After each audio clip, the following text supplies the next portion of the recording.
Buenas tardes a todos. Bienvenidos a una nueva edición de El Aula de Cultura de ABC. Siempre lo digo, pero hoy lo digo con conocimiento de causa.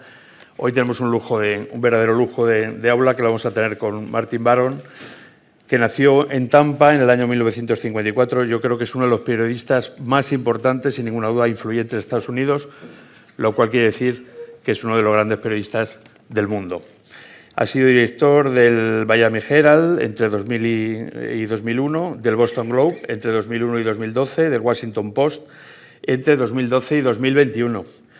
Cuando dejó la dirección del Post se llevaba en los bolsillos nada menos que 18 premios Pulitzer por su trabajo al frente de las redacciones.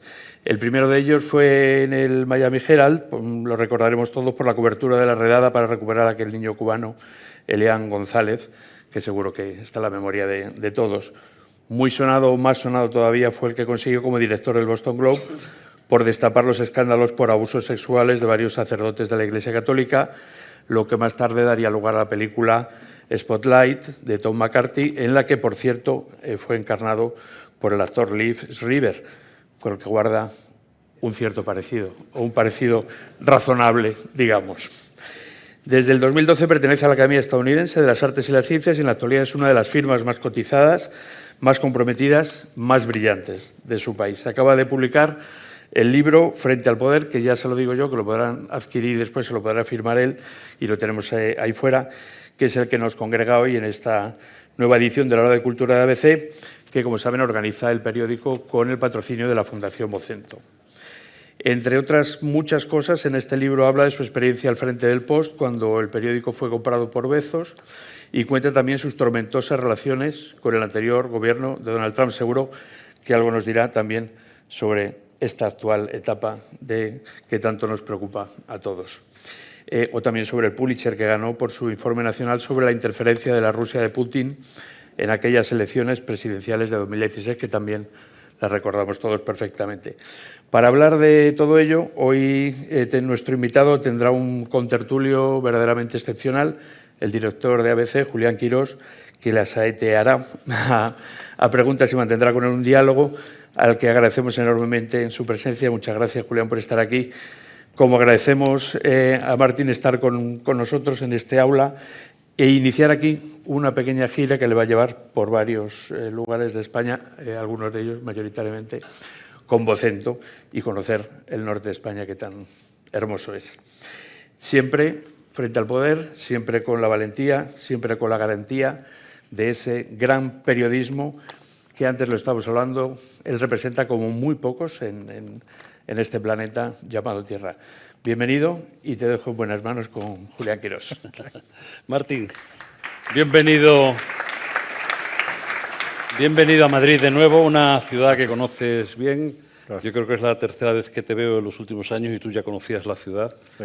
Y además va a hacer una ruta de la mano de Fernando Belzunce por toda España, por el norte de España, que espero que disfrutes. Carlos ya ha contado lo fundamental de tu biografía, lo queremos escucharte. No me voy a repetir en lo que él ha dicho, pero en fin, aquí mucho periodista, 18 premios Pulitzer. No sé si hay otro director de periódico que tenga una estantería con más premios Pulitzer, ¿no? Es un lujo, como ha dicho Carlos, tenerlo aquí. No les va a defraudar porque vamos a hablar de periodismo en primer lugar. Luego hablaremos de Trump, porque toda la gente quiere oírte hablar de Trump. Pero vamos a hablar primero de periodismo y de tu periodismo, de lo que tú consideras que son las bases del periodismo. Habla muy bien español, respuestas muy directas, muy densas, muy nutridas y breves. Y tiene una visión privilegiada del periodismo, de la transformación digital y de algo muy interesante que son las relaciones entre prensa y poder, que luego te preguntaré. Es el último de los grandes directores de periódicos, yo diría que en Occidente, salvo aquellos países, desgraciadamente muchos, donde los periodistas se juegan la vida físicamente, pero salvo esas excepciones no hay alguien que haya tenido, digamos, el pool de direcciones que has tenido tú. Martín, como te decía, en realidad vamos a hablar de lo que tú ya has hablado antes. Estuve repasando este fin de semana un libro tuyo fabuloso, que es un verdadero manual de periodismo, pero no de manual conceptual, de manual de experiencias vividas. Todo va tocando las situaciones en las que se ha visto inmerso y no abandona nunca cogido de los principios, ¿no? De los principios fundamentales del periodismo. Todo lo que tengo aquí son frases tuyas, son declaraciones, por tanto va todo con comillas. Has dicho en alguna entrevista con ABC y en el propio libro algo que no podemos estar más que de acuerdo, pero que es un fenómeno reciente y muy potente, quizás menos en España y en Europa que en Estados Unidos. Decías, no podemos convertirnos en activistas o abogados de movimientos que debemos cubrir porque afecta a nuestra independencia. Esto es una obviedad, o por lo menos cuando estudiábamos y empezamos a trabajar era una obviedad quizás hasta hace 10 años. Y te lo decimos nosotros en un país donde ha habido quizás un exceso de actividad política partidista por parte de los periodistas, ¿no? Pero, ¿qué narices ha pasado para que una nueva generación de periodistas entendieran que frente a los preceptos que estudiamos y que nos enseñaron los viejos redactores jefes, había que adherirse de una manera militante a ciertos movimientos o defensa de ciertas minorías, sea el tema que tiene que ver con los derechos de la mujer, las minorías, los asuntos raciales, hasta el punto de afectar de una manera sustantiva a la esencia del trabajo periodístico y a la convivencia y a las reglas, y a las bases de las reglas que se establecen en una redacción. Eso pasó un poco tiempo realmente, no sé si una década o menos. Tú te extiendes muy bien en el libro.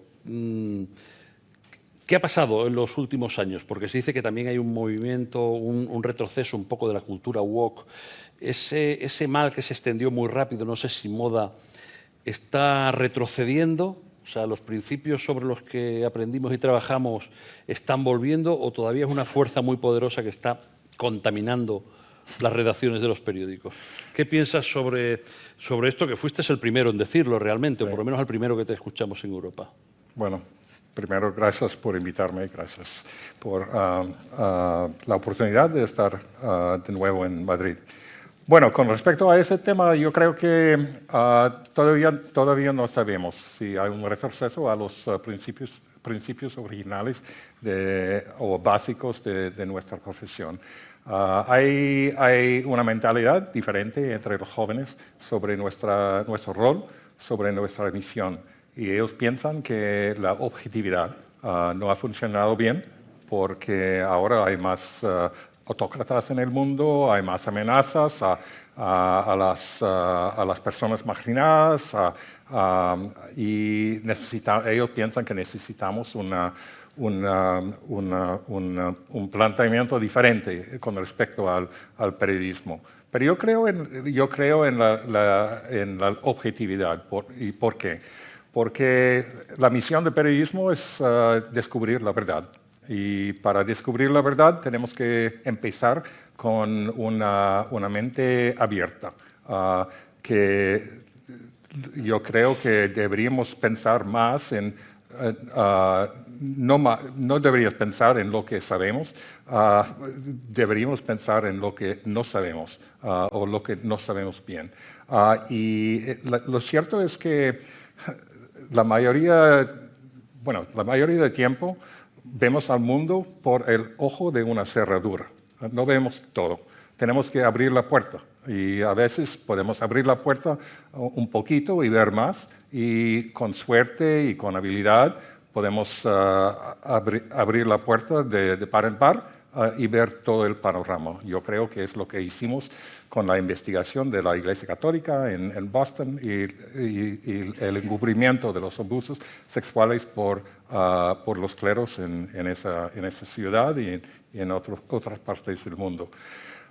Pero requiere una mente abierta, requiere una investigación profunda y siempre al principio tenemos nuestros propios prejuicios, tenemos ideas preconcebidas y es importante que reconozcamos que esas ideas podrían obstaculizar nuestro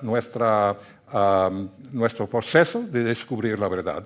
Entonces, yo creo que es importante que mantengamos nuestra independencia, nuestros principios, con la idea de descubrir la verdad. Pero muchos jóvenes piensan que la objetividad significa la neutralidad o la equidistancia.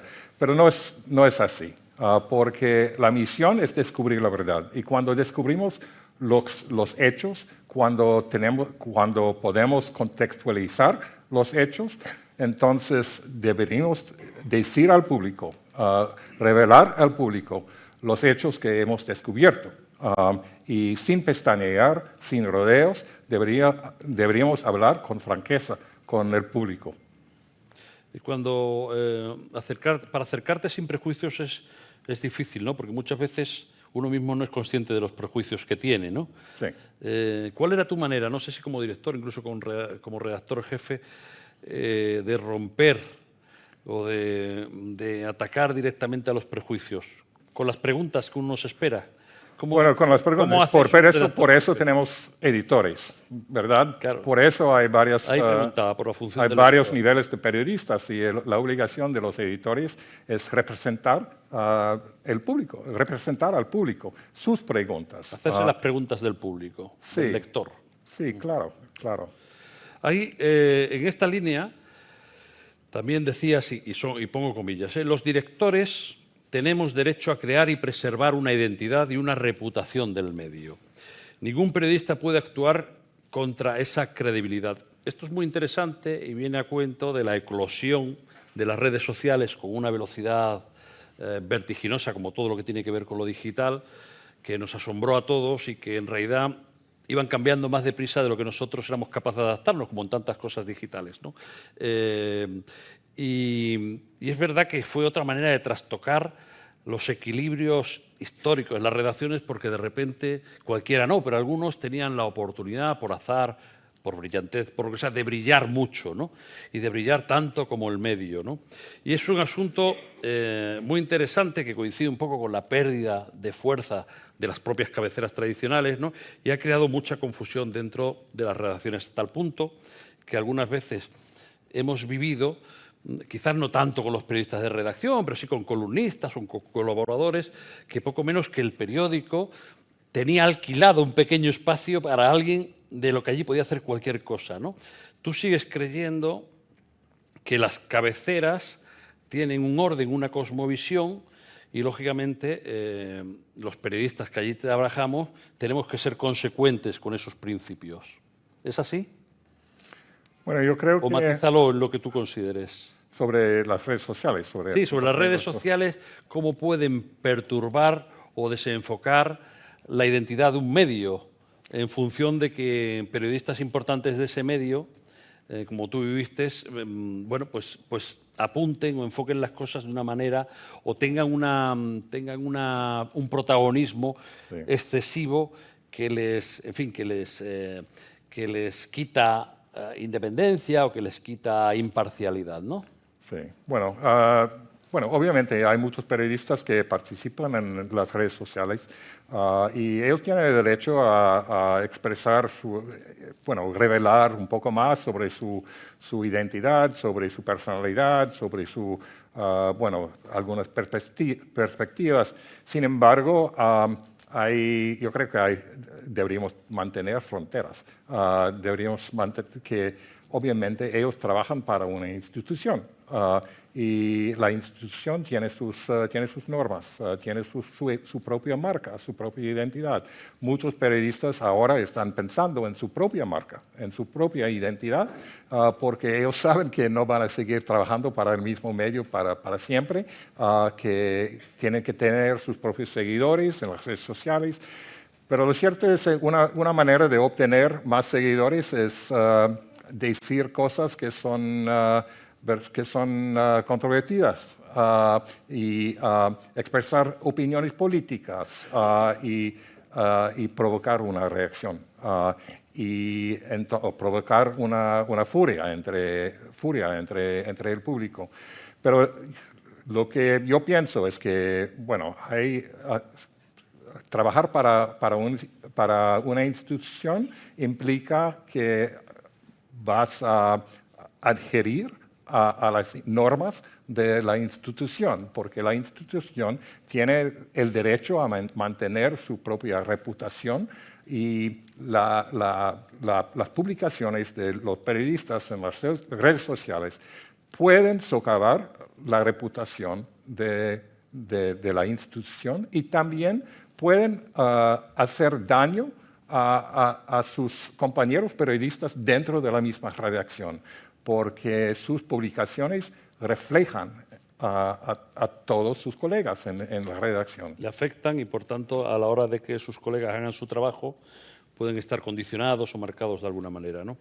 Hay un asunto muy interesante que eso sí que se ha producido en España, en Europa igual, y mencionabas, cuando un político te deslegitima, y aquí vamos a Trump, pero, convirtiéndote en un agente político. No sé si lo decías así, o sea, como cuando un político interesado, la manera de sacarte de tu rol es convertirte en un agente, efectivamente, en un activista de la política y no en un medio de comunicación. O sea, yo no acepto, digamos, tu función social, que es la de ser un medio de comunicación, pedirles cuentas al poder, como tú dices, mirar y contar, sino que tú en el fondo no eres un periódico, no eres una televisión, sino que eres una organización política encubierta, que bajo la apariencia de un medio de comunicación, tú en realidad eres mi adversario, ¿no? Eso, el caso de Trump fue curioso, en España es algo bastante común, lo utilizó mucho un partido político de izquierda que se llama Podemos, ahora lo hace menos, un partido de derecha radical que se llama Vox lo ha utilizado continuamente con periodistas y medios, incluso referentes importantes del gobierno de la nación.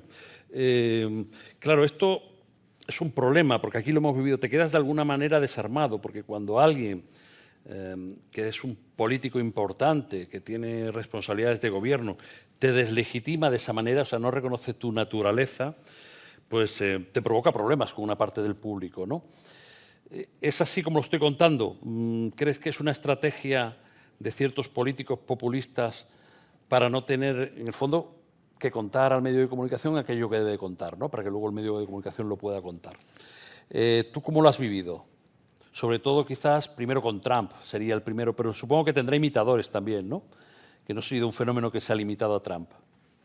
Bueno, durante el primer gobierno de Trump, el primer día de su administración, él fue a la oficina de la CIA y él les dijo a los agentes de la CIA que él dijo que, como saben, estoy en una guerra con los medios. Y entonces, 2 semanas después, una persona me entrevistó y me preguntó sobre mi reacción al comentario de Trump. Y yo le dije que no estamos en guerra, estamos trabajando. Y es un comentario que ha perdurado desde hace muchos años y es mi punto de vista, que ellos quieren, los políticos quieren posicionarnos como combatientes, como miembros como miembros de la oposición, solamente con la idea de minar la credibilidad de nuestro trabajo. Es lo que dijo Steve Bannon, un asesor a Trump, durante su primer gobierno, que los medios tradicionales, ellos son la oposición. Y yo creo que es importante que que no nos portemos como si fuéramos la oposición. Que nos aferremos a nuestro papel, ¿no? A nuestra función. Claro. Tenemos que... Eso genera además dinámicas perversas también por el otro lado. Es decir, cuando alguien te dice, no, usted no es un periodista, no es un medio de comunicación, usted en realidad es un actor que trabaja para tal partido político y tal, pues te provoca esa tensión. Pero por otra parte, en tu lado natural hay mucha gente, mucho lector que te dice, sí, exacto, vaya contra él y te pides, digamos, que te extralimites también en tu función, por ejemplo, de investigar con lupa a la administración Trump. Eso también lo sufríais, que por el otro lado algunos decían, en efecto, sea más duro con él, vaya más lejos. Sí, claro. Bueno, es algo que se vive, digamos, en España, en la política y el periodismo español. Sí, es verdad que hay muchos lectores, muchos espectadores o oyentes que dicen que ustedes como periodistas tienen que ser aliados de un lado o otro lado. ¿Y cuál es su alianza? Y yo digo que soy aliado de la verdad, soy aliado de los hechos, soy aliado del contexto. Y Entonces, y hay buenos políticos de los dos partidos, hay a veces los políticos políticos de un partido, ellos dicen la verdad y muchas veces dicen mentiras. Y es lo mismo en el otro partido, que hay mentiras, hay verdades, hay falsedades en los dos partidos y en otros partidos también. Pero es importante que los medios tradicionales, los medios de renombre, que es importante que mantengamos nuestros principios, nuestra independencia, y yo creo que es la única manera de mantener nuestra credibilidad con el público. Ahí, volviendo un poco al negocio, te quería preguntar por las grandes plataformas tecnológicas, Google sobre todo, Meta, Twitter, en fin. Tú has definido muy bien, ha habido muchas explicaciones y muchas formas de explicar la relación entre las grandes plataformas tecnológicas y los medios, pero lo definiste en una frase muy sencilla. Las plataformas ganan dinero con los contenidos sin tener responsabilidades sobre ellos. Esto es una gran verdad que yo creo que nos ha cogido un poco desprevenidos a los periódicos, a los medios de comunicación en general, porque igualmente su eclosión fue muy fuerte y muy acelerada, ¿no? Y nosotros, lo cierto es que somos muy pequeños al lado de ellos y nos han atrapado. Por un lado, pusimos los contenidos y además imitábamos a los americanos. Si los americanos lo hacían, no íbamos a inventar nosotros la pólvora, ¿no? Luego fuimos dependientes de las plataformas porque hacían circular nuestros contenidos y era un problema incluso que no te los hicieran circular, ¿no? Que no te los distribuyeran, pero mientras ellos tenían muchos contenidos y no eran responsables de ningún tipo, ni socialmente, ni públicamente, ni judicialmente de ellos, cuando los demás vamos al juzgado continuamente. Y luego además se quedaron con una gran parte de la tarta publicitaria. Ahora un poco con la serenidad de haber pasado, ¿cómo piensas que va a ser la relación de los medios me refiero de la industria, de la prensa, con relación a las grandes tecnológicas y la potencia que tienen, en cuanto que nos hagan circular contenidos o no? ¿Lo ves de alguna manera distinta cuando estabas al frente del periódico? ¿O piensas que ha cambiado un poco? Obviamente no hay un equilibrio entre los medios tradicionales y las plataformas tecnológicas. Ellos tienen casi todo el poder. Bueno, mucho depende de las reglas gubernamentales sobre su comportamiento, sobre sus algoritmos, sobre sus relaciones con los medios tradicionales.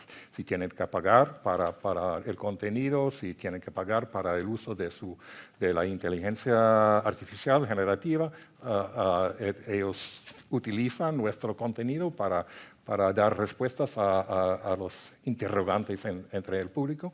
Y bueno, hay un desequilibrio entre... ¿Y cómo debemos relacionarnos con ellos, ¿no? ¿Cómo crees tú? ¿Qué herramientas tenemos? ¿Qué capacidad? Yo creo que obviamente tenemos que tener vínculos directos con el público. No podemos depender de las plataformas tecnológicas, porque ellos van a ganar más dinero por la publicidad, toda la publicidad va a las plataformas tecnológicas. Tenemos que fortalecer una relación con nuestro público, con nuestros suscriptores.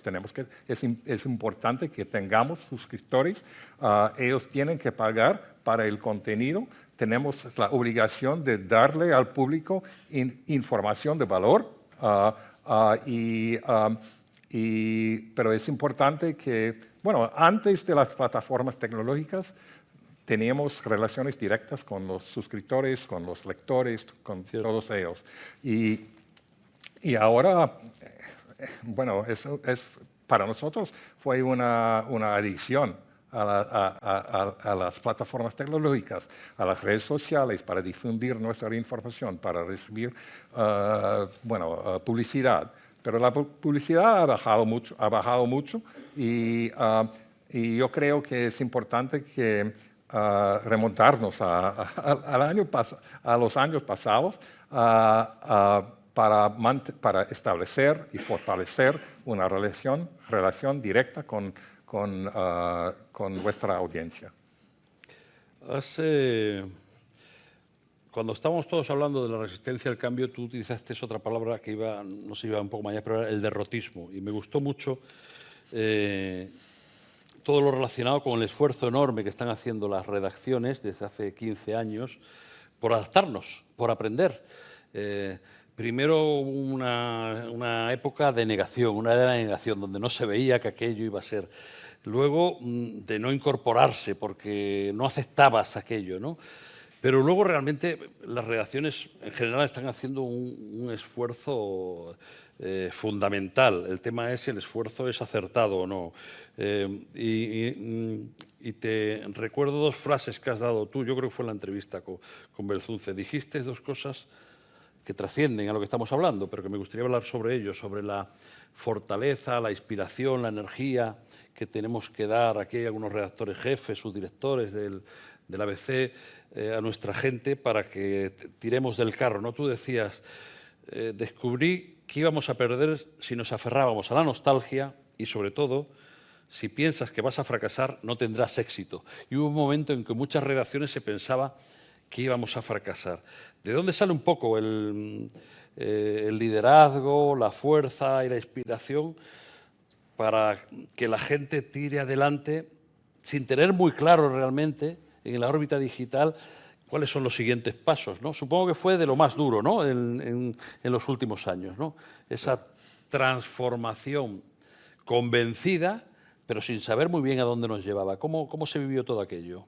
Y fue una etapa sobre todo ya en el Washington Post, entiendo, ¿no? Más que en el Boston Globe, ¿o no? Bueno, la última parte sobre el Boston Globe. No, ¿cómo lo viviste? Y que eso entiendo que fue un papel que desempeñaste sobre todo en el Post, más que en el Boston Globe, ¿no? No lo sé. Bueno, yo creo que siempre deberíamos centrarnos en nuestra misión. Nunca deberíamos caer en el derrotismo. No podemos ser pesimistas porque, como he dicho, nunca he conocido a nadie que triunfara pensando que iba a fracasar. Y nuestra misión es muy importante en una democracia. Y fue la misión en el Washington Post. Teníamos una idea de nuestra misión. Y utilizamos el eslogan que Bezos dijo que no fue un eslogan, fue una declaración de nuestra misión. La misión de la democracia muera en la oscuridad. Es decir, que tenemos la obligación de arrojar luz sobre lo que está ocurriendo en el gobierno y en la sociedad y a los poderes políticos y otros poderes en la sociedad. Y es lo que hicimos en el Boston Globe también. Obviamente hubo algunas pruebas de fechorías entre los cleros y es la manera, siempre deberíamos centrarnos en la misión y por eso yo creo que es la idea que me animaba durante mi carrera. Ya que mencionas el Boston Globe y la cobertura de todo lo que tenía que ver con los abusos sexuales en el arzobispado de Boston, en la película, que yo creo que ya antes de llegar al Washington Post eras tan famoso como Bob Bradley. Sois los dos directores que el público general recuerda muchísimo. La película salió después de mi llegada al Washington Post. Es verdad. Cuando salió la película ya estabas en el Washington Post, es cierto. Sí, salió en el año 2015. Pero bueno, es una película equivalente, digamos, al impacto social a Todos los hombres del presidente, por el Watergate. Ahí el actor que hace de ti dice una frase que yo no te la he leído, te la he oído, que te pega, pero no lo sé. Cuando el arzobispo, cuando va a conocerlo, y va en su coche y está con el arzobispo y, en fin, ya se están publicando informaciones, todo es muy incómodo, en fin, vas a ciertos sitios y el arzobispo dice algo así como, bueno, el periódico es una gran institución de la ciudad, la iglesia también lo es, tenemos que entendernos y hacer cosas. Y entonces el personaje que hace de ti, que lo hace muy bien, por cierto, aunque alguna vez has dicho que te dio fama un poco de seco y antipático, ¿no? Pero dice algo que tiene mucho valor. Dice, soy de la opinión de que para que un periódico realice mejor su función, necesita avanzar solo. Sale en la película, por lo menos en la traducción española dice más o menos. Sí. Esto me lleva a preguntarte, y ya pasamos al segundo bloque, sobre la cercanía al poder, sobre la relación no solo de los directores, de los propios periodistas, pero en este caso nos interesa tu experiencia de más de 20 años como director de periódico. También en la cena, yo creo que empieza el libro por ahí, con la cena famosa con Trump, que fue tu director general, y Bezos, y el editor. No sé, se nota como cierta incomodidad o desinterés, como que aquello a ti no te beneficiaba mucho en función del papel que tenías estar allí, ¿no? Y me gustaría que hicieras una reflexión sobre la cercanía al poder. Yo ayer en una entrevista que me hicieron de unos colegas hablaba un poco de esto, ¿no? Por lo menos en España entendemos que si estás muy cerca te quemas, te contamina y pierdes independencia de luego, y si estás muy lejos no te enteras de nada. Pasan cosas que no te llegan, ¿no? Entonces, desde un puesto de tantísimo poder e influencia como los que has desempeñado, ¿cómo entiendes tú no ya la relación formal con el poder, sino esa cercanía, ¿no? El acceso al poder? Te preguntaría. Bueno, obviamente Parece que ha sido siempre, ¿no? bueno, obviamente hay que tener acceso al poder para entrevistarlos, a entrevistar a los poderes, a entrevistar a los políticos, a los negociantes, emprendedores, ¿quién? Pero es una relación profesional, no es una relación personal. No es con la idea de entablar una amistad con los políticos. La idea de que tenemos que entablar una relación profesional, porque usted entiende que soy periodista, estoy haciendo mi trabajo y usted es un político o un negociante y tenemos que mantener una relación profesional, pero no es una amistad. Y esa es la línea divisorial entre nosotros. ¿Y entiendes que hay muchos profesionales que no participan, que no están de acuerdo con tu manera de ver esto? ¿Quién no está de acuerdo? Muchos periodistas. ¿Entiendes que esto está algo más o menos asumido o que hay distintas maneras de entenderlo?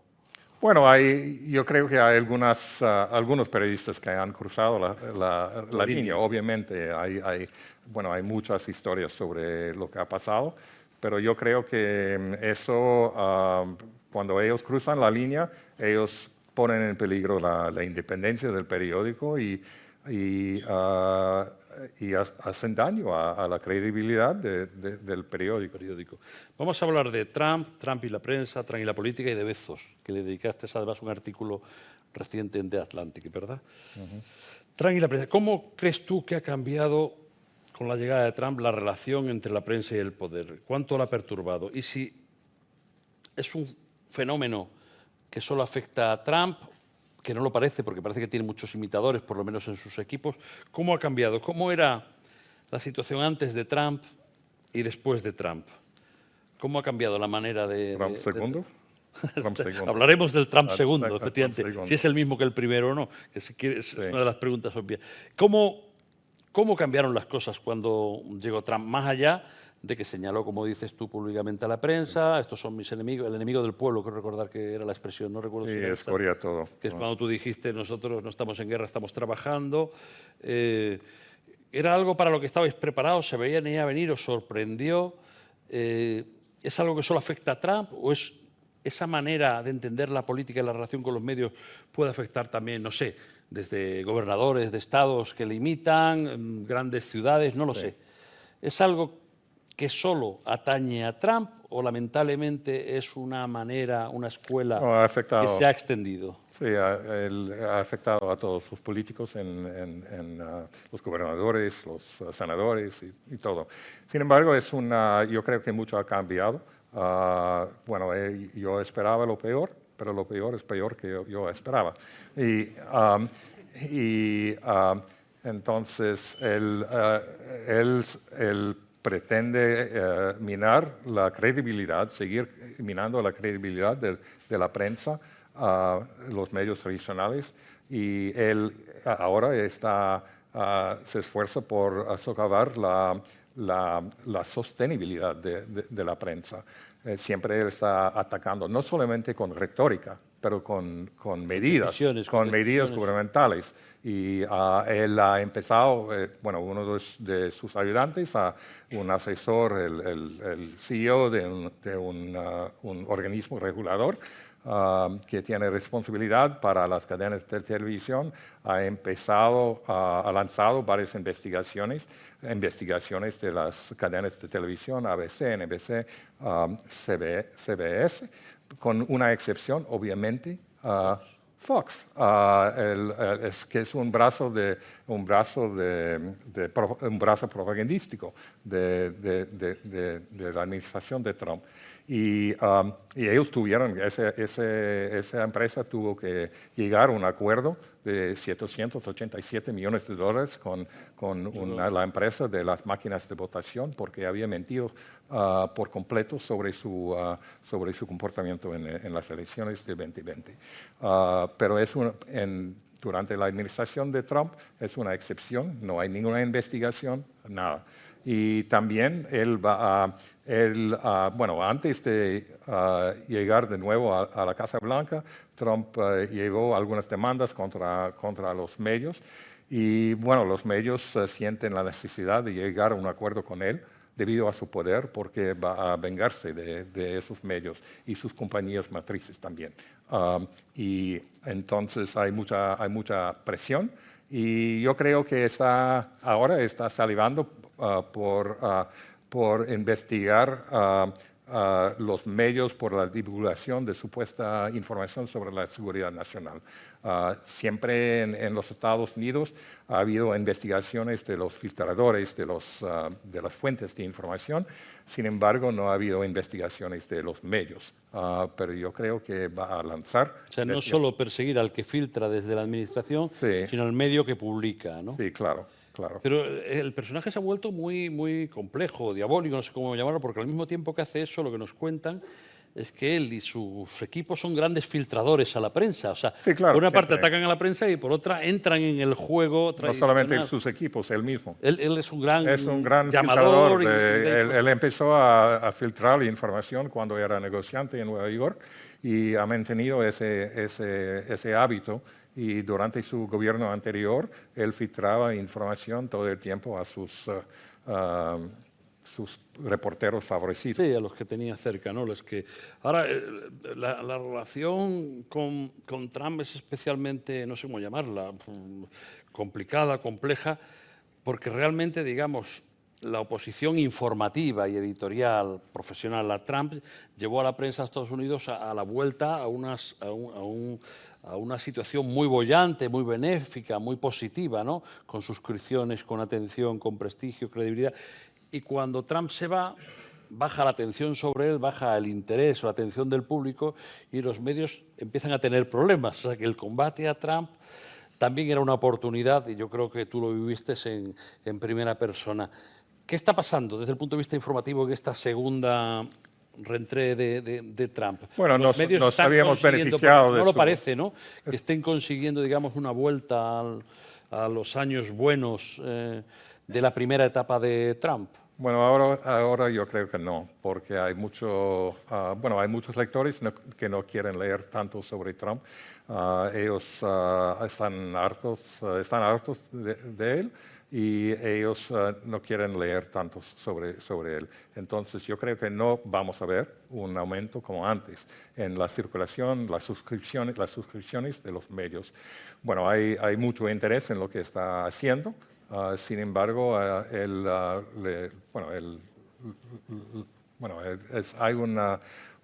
una reacción negativa a Trump y hay muchas personas que están evitando las noticias televisadas, las noticias de los periódicos y ellos dicen que no quieren leer sobre Trump. ¿Y lo atribuyes a cansancio, resignación? O que ya entienden que las cosas son así y no tienen posibilidad de ser de otra manera? Dicen que están intentando mantener su salud mental porque están tan deprimidos sobre lo que pasó durante las elecciones de 2024 y es la única manera de mantener su salud mental es evitar las noticias. Y hay algunos médicos que recomiendan que el público no vea las noticias. Que el público evite los medios. Que estamos con Trump y la política. Hubo un primer Trump de mucho impacto negativo desde el punto de vista del abuso de posición, de la fuerza, pienso yo, a nivel interno en Estados Unidos, con los medios, con algunas autoridades, con algunos funcionarios públicos. Terminó con la eclosión del Capitolio, ¿no? Que no se puede terminar más alto, ¿no? Digamos, en lo que tiene de prácticas no democráticas. Pero es verdad que después de los 4 años de Biden, además escondido, que no habla con la prensa, y la inevitabilidad de que ganara Trump, yo creo que estuviste aquí hace 2 años o 3 años, no recuerdo, y te pregunté y me dijiste, va a ganar Trump. O sea que ya han pasado 2 años o 3 años.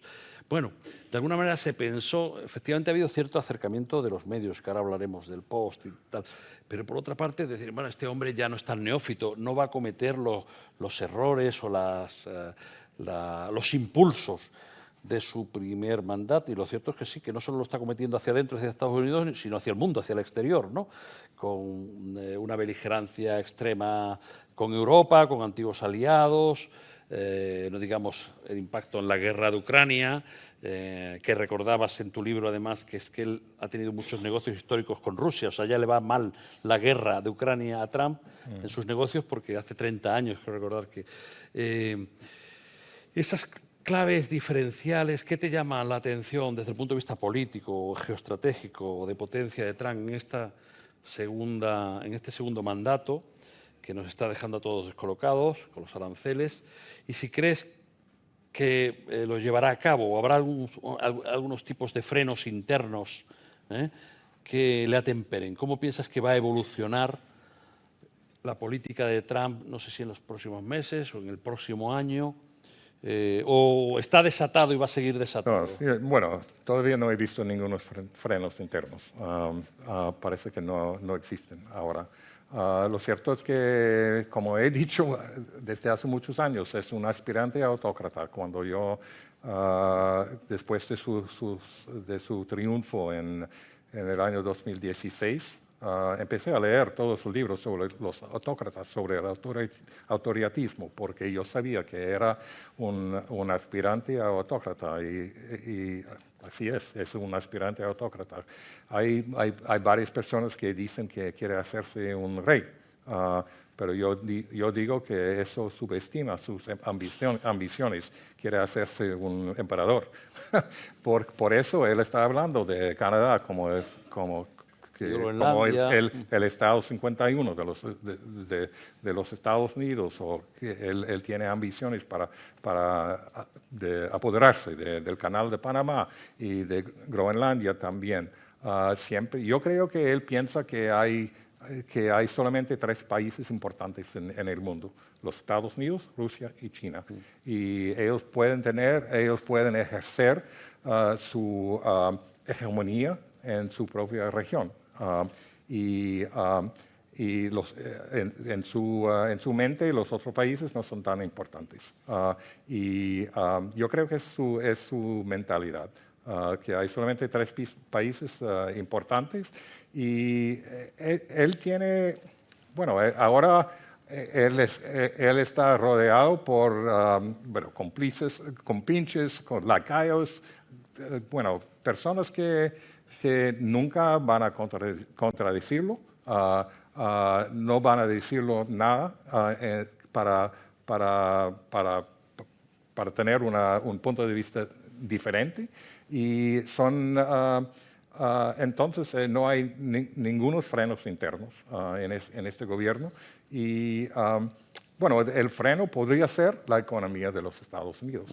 Si hay una recesión, si hay un aumento en la tasa de inflación, si los ciudadanos sienten el impacto de sus políticas, especialmente con respecto a los aranceles y en otros sentidos también, si hay intrusiones en la intimidad de los ciudadanos debido a las acciones de Doge, el grupo de Elon Musk, que está supuestamente investigando las ineficiencias en el gobierno, que está despidiendo a los empleados gubernamentales sin empatía, él los trata sin equidad. Y entonces, si los ciudadanos sienten el impacto y habrá un freno en las acciones de Trump. Pero internamente en el gobierno, ninguno de los miembros de su gabinete, ellos no van a decirlo nada no van a contradecirlo. ¿Tienes alguna teoría sobre esa relación tan extraña de Trump con Elon Musk? Es decir, ¿a qué se debe ese, no sé llamarlo enamoramiento, pero esa cercanía tan profunda y tan... Sí, su mejor amigo. Sí, están siempre juntos, todas las fotografías ya con el niño, con tal. ¿Tienes alguna clave ahí qué ha pasado ahí, ¿no? Para que se hayan entendido de una manera tan intensa, durante una rueda de prensa, el niño de Musk se hurgó la nariz. Fue increíble. Durante una rueda de prensa ¿crees que del eso, presidente. ya sé que estos son suposiciones, ¿no? Porque no sabemos. No, yo creo que... ¿Pero eso va a durar, va a perdurar? ¿Crees que es una relación donde hay yo un reparto de depende. papeles? Porque a todos nos extraña mucho, ¿no? Sí, depende. Si Musk es una ventaja, van a mantener su amistad. Si Musk es una desventaja, Trump va a eliminar la amistad, van a dejar atrás la amistad. Porque Trump no tiene ninguna lealtad a nadie. Le importa solamente una persona, él mismo. ¿Y qué crees que le da Musk a Trump ahora mismo? ¿Qué crees que Trump ve en Musk que le viene bien, que le beneficia? Él piensa que es un hombre brillante porque ha ganado tanto dinero, obviamente. Y es un hombre brillante. No es brillante en todos sus sentidos, pero es brillante en sus propios campos. Trump él se siente más cómodo con los súper ricos, con las personas muy ricas, y tiene un gabinete de súper ricos, ¿no? Vamos a hablar más que del post, de tu antiguo editor, de Bezos, ¿no? Ya sabemos los cambios que ha habido en el periódico recientemente. Primero se suspendió la tradición de apoyar a un candidato demócrata generalmente en las elecciones. Hubo un cambio, digamos, en los preceptos de la página editorial, donde, digamos, se ha cerrado, digamos, el caudal de las opiniones posibles. En fin, una serie de cosas.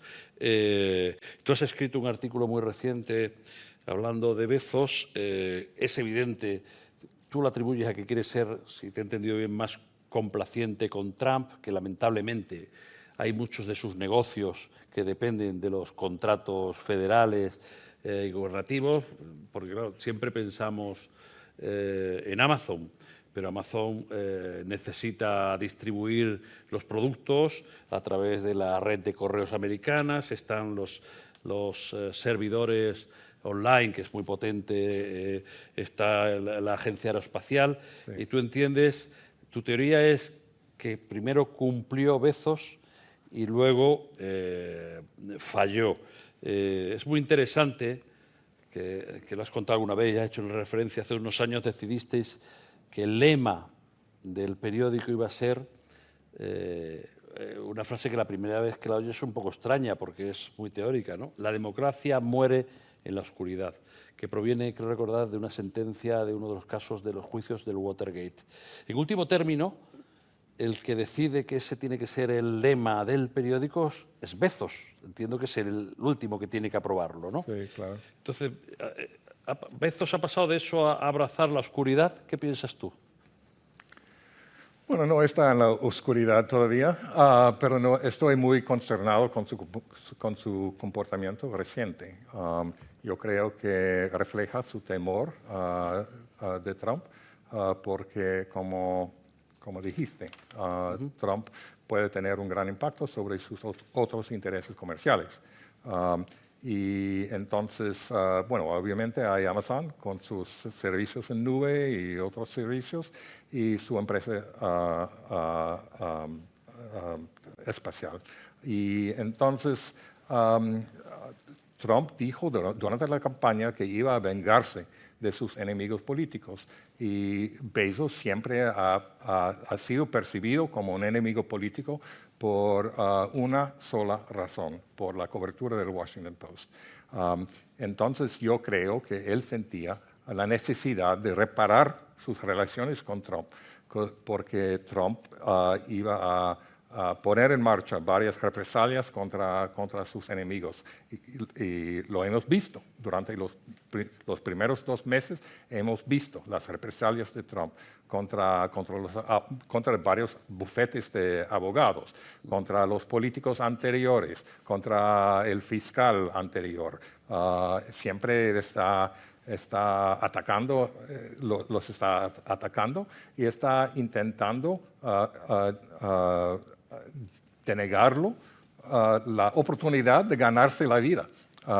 Y entonces yo creo que Bezos sentía la necesidad de mejorar sus relaciones con Trump y lo ha hecho. Trump lo ha dicho, que ahora él admira a Bezos, que Bezos está haciendo un trabajo real ahora en el Washington Post. Es lo que dijo, el trabajo es real. No entiendo lo que significa esa frase, pero yo debería decir que el Washington Post sigue está ejerciendo el periodismo, el buen periodismo ahora. Ha mantenido su independencia, que sigue con las investigaciones en profundidad. Siempre tiene historias reveladoras, está cavando profundo en lo que está ocurriendo en el gobierno de Trump. Y también hay comentaristas que siguen trabajando para el periódico que critican a Trump. Y también ha habido editoriales en contra de Trump, hubo un editorial hace un día sobre el conflicto de intereses de Elon Musk por su posición, su puesto en el gobierno. Y es verdad que él tiene muchos conflictos de intereses. Pero todavía no hemos visto el rumbo del periódico. Hay muchas preocupaciones dentro del personal sobre el rumbo del periódico. Y ellos han pedido explicaciones de Bezos y han pedido explicaciones del consejero delegado también, y no han recibido ninguna explicaciones del rumbo del periódico. Entonces hay un ambiente de desasosiego, de profundo malestar dentro de la redacción sobre el rumbo del periódico, porque todo el mundo está pensando qué será el próximo paso, qué será la próxima medida. Ahora, y es la cosa más preocupante, hay varias cosas preocupantes. Después de la reunión de Bezos en Mar-a-Lago, la mansión de Trump, él tuvo una conversación con Melania sobre su supuesto documental. Es un documental, no es un documental independiente. Ella es la productora ejecutiva del documental sobre su vida, su propia vida. Es él y Amazon, 2 semanas después de esa reunión, de esa cena en Mar-a-Lago, Amazon ofreció $40 millones para un documental de ese tipo. 3 veces más que la oferta siguiente. 3 veces más de la oferta siguiente. Y hace una semana Amazon ofreció una cantidad de dinero que todavía no sabemos para el serie de televisión de El Aprendiz. Es el serie de televisión de Trump. Y él va a recibir dinero porque él tiene derechos a esa serie. Entonces es una forma de pagar a la familia. Y también, muy desconcertante es su deseo de limitar el rango de opiniones en la sección de opiniones. Siempre el Washington Post ha tenido una política de ofrecer ese espacio a comentaristas de varias ideologías. Y él dijo que ahora los comentaristas tienen que apoyar su ideología. Tienen que comulgar, digamos, con las ideas del periódico, ¿no? ¿Cómo? Tiene que comulgar, tiene que compartir las ideas del periódico. 2 principios básicos, decía, salvo todo lo que tuviera que ver con el mercado, los derechos... Sí, el mercado libre y las libertades personales. Pero no sabemos quién. No conozco a ningún comentarista que trabaja ahora para ese periódico Que no que comparta está en contra de las libertades personales, pero aparentemente Bezos piensa que hay comentaristas que están en contra de su idea de las libertades personales. Y con respecto a los mercados libres, bueno, él está diciendo que no deberíamos tener ninguna regla sobre nada, sobre el medio ambiente, sobre las plataformas tecnológicas, sobre nada. ¿Qué En está el fondo diciendo? es llevar- Por eso el personal ha pedido una explicación y no han recibido, y el propietario no les ha dado la oportunidad de reunirse con él. Y también el consejero delegado no ha ofrecido una oportunidad a los columnistas tampoco. De contarlo. Vamos a ir terminando con alguna pregunta más personal de periodista. Me gustaría preguntarte, Martín, lo recordarás, imagino, ¿por qué te hiciste periodista? ¿Por qué decidiste que tú querías ser periodista? Bueno, es difícil recordar lo que pasó en mi mente durante mi juventud. Sin embargo, mis padres eran inmigrantes a los Estados Unidos y ellos tenían mucho interés en lo que estaba ocurriendo en su nuevo país, en su comunidad, la nueva comunidad, y también por todo el mundo. Mi padre trabajaba en el campo de exportación y tenía mucho interés en lo que estaba pasando en Europa también, porque él viajaba mucho a Europa. Y entonces había un hábito en la casa de leer el periódico local, porque no había ningún periódico nacional en ese entonces, y también ver las noticias televisadas y recibir la revista nacional, Time Magazine. Y entonces había un hábito en la casa y yo tenía interés en todo eso. Entonces yo creo que desarrollaba mi interés en el periodismo por el hábito dentro de la casa, no sé. La curiosidad, ¿no? Que algunos compañeros han Sí, dicho también siempre, durante la universidad, cuando yo tuve que tomar una decisión sobre mi futuro, yo quería tener una carrera que sería interesante y significativo también. Tus éxitos los conocemos todos, los hemos recordado aquí, pero me gustaría preguntarte si tus éxitos coinciden o no con lo que tú consideras tu mayor logro en 40 y muchos años de ejercicio de la profesión. Logro como satisfacción personal. ¿Cuál es el principal logro, la principal satisfacción que te llevas una vez que ya no estás en el periodismo activo, digamos? Bueno, yo diría la investigación de la Iglesia Católica en Boston, porque esa investigación tuvo un gran impacto sobre las vidas de personas de a pie. Ellos no tenían poder, no tenían ninguna voz, y las autoridades no los escuchaban. Y nosotros los escuchábamos y hicimos una investigación profunda, y por fin, y finalmente ellos obtuvieron, hubo una rendición de cuentas. Entonces, ¿Cómo se vivió internamente en la redacción del periódico, sobre todo en los primeros tiempos? Bueno, era un grupo que estaba un poco apartado, ¿no? Y que no se sabía exactamente la investigación, pero supongo que fue un tema que convulsionaba mucho, porque era tocar algo intocable, ¿no? Era llegar a donde nadie había llegado y que podía generar muchos problemas. Las vivencias internas en la redacción, cuando empezó a saberse lo que se estaba haciendo, ¿cómo fueron? Supongo que complicadas y diversas, ¿no? Habría mucha gente a favor y mucha gente temerosa o diciendo que no era necesario. Bueno, yo creo que la gran mayoría estaban a favor de la investigación, porque cuando hay pruebas de mala conducta por los poderes, tenemos la obligación como periodistas de investigar. Y tenemos la obligación de insistir en una rendición de cuentas. Terminamos con dos preguntas para medir tu grado de optimismo.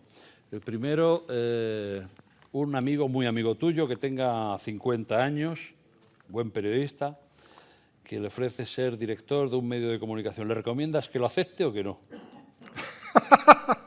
Sí, claro que sí, Lo porque recomendaría bueno, es un rol muy importante y tenemos que tener buenos líderes de los medios tradicionales y bueno, tenemos un papel muy importante en la democracia, porque siempre yo digo que la democracia, bueno, la prensa necesita la democracia para sobrevivir, pero la democracia necesita la prensa independiente para sobrevivir. Nunca hemos visto una democracia sin libertad de expresión y libertad de la prensa.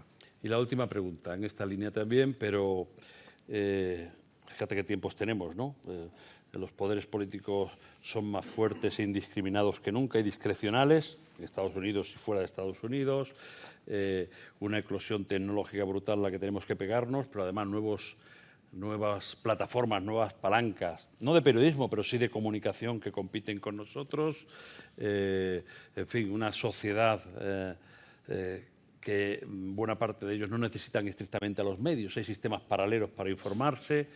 A mí me gustaría, ¿qué le decimos? Que esto es algo que me empieza a preocupar mucho en los últimos tiempos, ¿no? Con todo lo que hay. Los medios no son tan fuertes como eran, por tanto no le podemos dar a los jóvenes, digamos, unas condiciones como nos dieron a nosotros. Todo eso, ¿no? ¿Qué les decimos a las nuevas generaciones de periodistas? Martín, me interesa mucho. A los periodistas jóvenes, ¿cómo podemos darle una idea, seducirles, igual que nosotros estamos seducidos hace 30, 40, 50 años, con que esto es una vida que pese a todo, y pese a que es más complicada que nunca, sigue siendo una vida interesante y cumplimos un rol, en fin, que en las sociedades pues es positivo, ¿no? Y benéfico. ¿Qué le dirías cuando te reúnes con periodistas de 20 que quieren serlo, de 25 o 30 años, con todo lo que estamos hablando, que no es especialmente sencillo? ¿Tú qué le cuentas? Les cuento que, bueno, es una profesión muy importante, que vamos a mantener nuestra relevancia si hay una democracia, vamos a mantener nuestra relevancia. Sin embargo, bueno, ellos tienen que mantener los valores tradicionales del campo. Y son valores troncales, son valores atemporales, pero al mismo tiempo ellos tienen que cambiar la forma de difundir la información, porque hemos visto una gran reinvención en el consumo de información. Los hábitos de los consumidores de información ha cambiado por completo. Entonces, todos nosotros trabajamos, o yo trabajaba, para una empresa de comunicación, pero no estamos comunicando. No nos estamos comunicando bien. Hemos fracasado como comunicadores. Pero ¿quiénes han tenido éxito? Los influencers, los podcasters, otros medios que han surgido durante los últimos años, y lo que nos obliga a aprender algo de su forma de comunicarse con el público. Y tenemos que cambiar nuestra forma de comunicarnos y reinventar, tenemos que innovar. Bueno, durante la época, a los principios, los primeros años, durante muchos años de la época digital, nos resistíamos a los cambios y éramos torpe y lento y estúpido en nuestra reacción a un gran cambio en nuestro campo. Y ahora tenemos que evitar esa postura con respecto a los cambios en nuestro campo. Tenemos que aprender de los influencers, de los podcasters, de los otros medios que han surgido, y cambiar nuestra forma de comunicarse y experimentar con nuevas formas de comunicarnos con el público para encontrar maneras más eficaces. Martín, ha sido un verdadero placer. Ya han visto que ya les dije que no les iba a defraudar. Palabras con mucha densidad, con mucho criterio dentro.